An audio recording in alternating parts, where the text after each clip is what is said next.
Joe, good to have you back here, brother. Good to see you. Yeah, always excited to chop it up with you guys, and we've got ourselves a great game coming up this Monday. Yes, we do. We'll get to that. We'll get to the Natty in just a second. I want to ask you first, though, about the news of the day in college football. Dante Moore, projected by many to be the number 2 pick in the NFL draft. That was before he had that nightmare performance in the semis against Indiana. And even then, I still think the Jets would be desperate enough to take him number 2. It doesn't matter anymore. He's foregoing the draft and staying at Oregon. I think it's a cowardly decision. I think it's a dumb decision. But what are your thoughts on Dante Moore staying? And what happens to Dylan Raiola, who just agreed to transfer to Oregon 2 days ago? I'm on the opposite side of this. I actually think that this is what's best for him. And you just talked about here the desperation that the Jets have. The Jets, they need a quarterback. And this quarterback class, it's not that good. Ty Simpson got a lot of first-round grades and probably will go in the first round. Maybe Trinidad Chambliss sneaks in there as well. Dante Moore would have been drafted by a franchise that does not have the infrastructure to build effectively around him to set him up to succeed in the first couple of years. The biggest thing with Dante Moore is that he's played under 20 games in his career. The list of quarterbacks, or he started rather under 20 games in his career. The list of quarterbacks who have gone on to be successful with those few starts under their belt, it's not a good list. Anthony Richardson and Mitch Trubisky are two of the most recent examples of guys that really did not pan out, did not succeed. So I think that the clear variable with all this is the guys that stay and play more, that get more reps, get more exposure to different situations, are the ones that are more prepared to have successful long careers in the NFL. It used to be, one of the old school thoughts that you got to draft a senior quarterback on a winning team. You got to have a guy who's been around. And there's a reason why Jaden Daniels played as good as he did from the beginning, why Bo Nix has been so good for this Broncos team. And Jackson Dart was really good in spurts on a very bad Giants team because he played a lot of college ball. I think that this is best for Dante because it gives him a chance, as you mentioned, the cataclysmic performance that he had against Indiana. He gets to rebound from it, not for his draft stock, not for making more money, but for growth to be more ready to take on the challenge of the NFL. And Raiola, the way that this factors into all this, both guys are making tremendously mature decisions. At first, I thought Raiola commits, it must mean that Dante Moore is declaring. But Raiola communicated that he's willing to sit. And that was the biggest caveat with this, is that he had 2 really good first years in his career. He needs a little bit of a reset. He's recovering from a broken bone in his leg. He's doing exactly what Dante Moore did, sitting and then hopefully starting for 2 more years and then going on to the NFL and being ready to be a great NFL quarterback. Ooh, yeah, love that answer. Joe, let's talk about the college football playoff national title game. Zeroing in on Indiana, Miami's defense deservedly gets some mad props for his performance this season, but the Hoosier pursuers have been even better entering the title game. IU is number 4 in all of college football and EPA per play D on this season.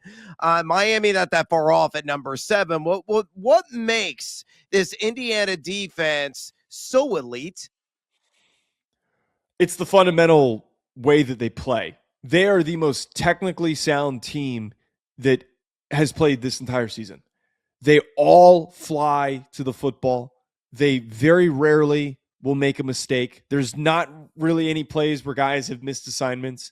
There's never really broken plays that happen with this Indiana defense. The fact that they're so well coached is what has given them such an edge, and it's on both sides of the ball. I think that one thing has been proven with Indiana is that in an era of the sport where player movement is so prevalent, where guys are constantly moving, they don't stay in one place.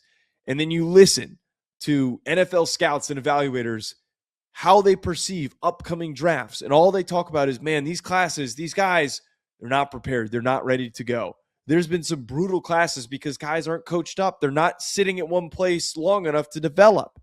The difference here with Indiana, what makes them so great, especially on defense, they're the best coached team. They're the team that seemingly the only one in college football that has said, we're going to focus on the fundamentals. That is how we're going to win.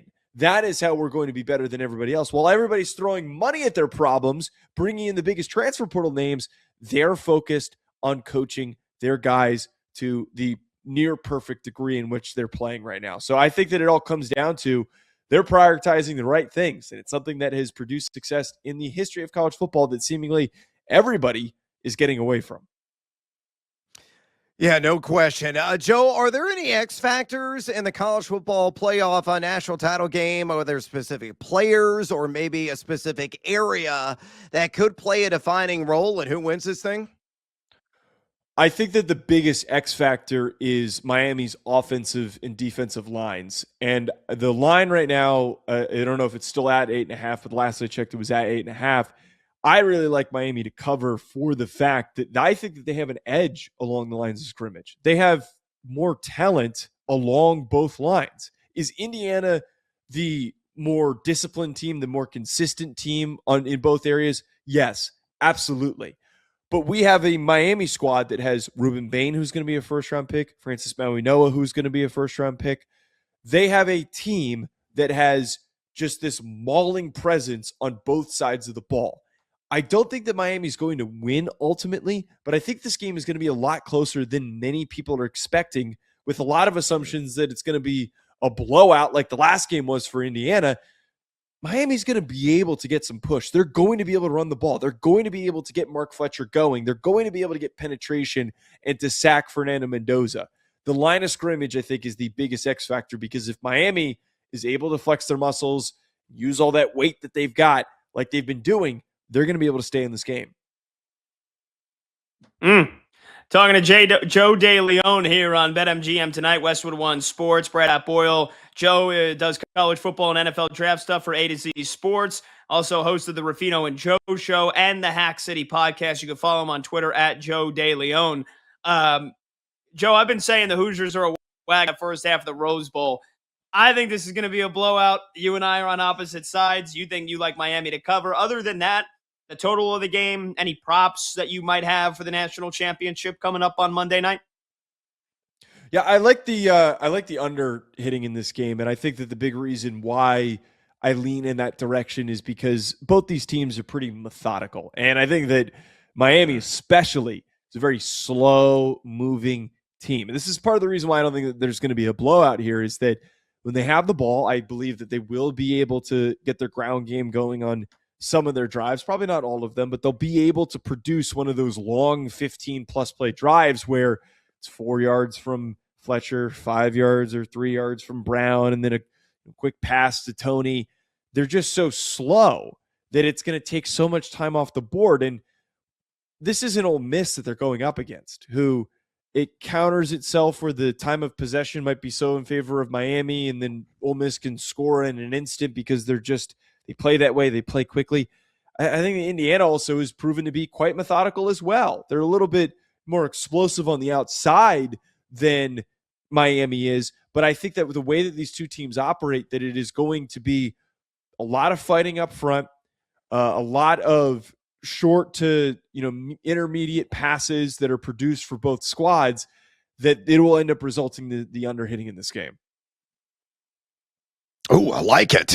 Leaning under from Joe DeLeone, the national title game. Joe, looking ahead to the NFL draft, most are divided on Alabama's Ty Simpson. You mentioned the first-round grade that he's received. What's your assessment of him overall at the next level? Is he a surefire first-rounder, or maybe somebody that slips?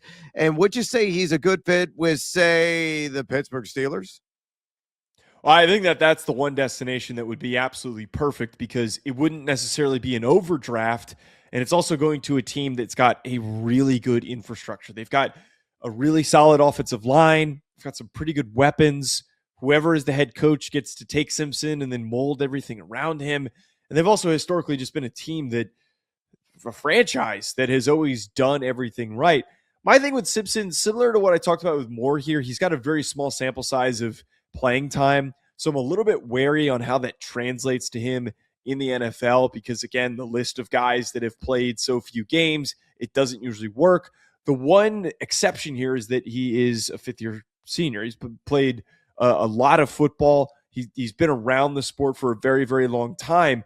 So maybe that exposure ends up helping him in that regard, but it is still something to monitor if he is slow to get going in his career. Aside from that, though, I thought that this season you saw some great playmaking ability. I thought there was just some amazing grit from his where he was battling through multiple injuries in multiple games this year. I think that he's also pretty mobile. He's good at improvising. He's got a pretty whippy arm as well that he's able to generate some pretty good velocity. I think that he showed he's got every single tool in the toolbox. It all just kind of comes down to what circumstances he land in, and do they give him the opportunity and the path to growth, and he's not rushed along in that process.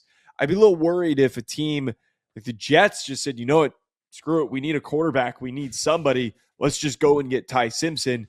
I think that they're not a team that is built to foster his growth. I think the Browns are another team like that I don't know if they're necessarily in the right position to set him up for success. Maybe the Miami Dolphins wouldn't be a bad spot for him to go to, but the Steelers to me feel like such a perfect fit. Joe DeLeone with us here for about another minute or two on BetMGM tonight. Pat Boyle, Brad Evans, Westwood One Sports. Joe, you got the Giants helmet in the background. I like to ask you about Big Blue anytime you're on the show, especially when they are relevant, and boy, are they relevant. They met today. They were number one, or at least they were first, with an interview John Harbaugh for the head coach vacancy. They let him out of the building, right? Don't let him out of the building. They let him out of the building. He's going to meet with the Titans, the Falcons, maybe some other teams as well. But look, I know we talked last week. John Harbaugh seems like it's the best hire that the Giants can probably make. We know John Mara will be desperate. We know Joe Shane is desperate because he's holding on to his job for dear life. How did you come away from the reports and the details that we got about the Giants meeting with John Harbaugh today? Do you still think Big Blue can grab him? I'm holding out hope. I'm really hoping. And here's the thing is that I thought with the way that things were going and the reporting too, like Ian O'Connor's done a really good job of reporting on this whole situation, that there's all these details. The flight tracker that comes out today, everybody's monitoring. Oh my God, they sent the jet to go get him. It's very college football-esque where we're tracking planes. It felt like, hey, maybe we could keep this guy from leaving. Sadly, he's going to go and talk to some other teams. I think that he is a coach who's been around for so long, and if he's making a decision based on his hopeful final destination as a head coach, he's going to want to do his due diligence. That, I think, doesn't take away from the fact that there's a lot of positive signs. That it seems like the visit went well. He spent the entire day here. He also has seen such an aggressive push from ownership. Everybody's been a part of this process. I haven't seen the same reporting for Atlanta. I have not seen the same reporting for Tennessee. I think that they seem hopeful that he'd be interested and that they would love to hire him. But the Giants are the ones that are going all in. And I personally believe that the Giants, of those three opportunities, are the best available. You have Jackson Dart, who had a really good rookie season compared to Michael Penix, who's had a really brutal injury history. And they also don't have a first-round pick. Tennessee has a really, really bad core in terms of everything around Cam Ward. And if we want to throw the Miami Dolphins into this, they have a messy quarterback situation with Tua. So for me, the Giants are his best chance to turn a team into a winner in the next couple of years. And this very much could be Sean Payton-esque. I think he's using the Giants. I think he's going to end up in Atlanta. Oh, but that's just me. Come on, man. I think it's I think it's us guys in New Jersey, New York City getting used again because that's that number one market. But we'll find out. Joe, appreciate it, man. Enjoy the Natty on Monday. Can't wait to chop it up with you next week. Of course. Thanks, guys. Thanks, Joe. There you go. Joe DeLeone, host of the Ruffino and Joe Show, host of the Hack City podcast, does NFL college football draft stuff for A to Z Sports. Follow him on Twitter at Joe DeLeone.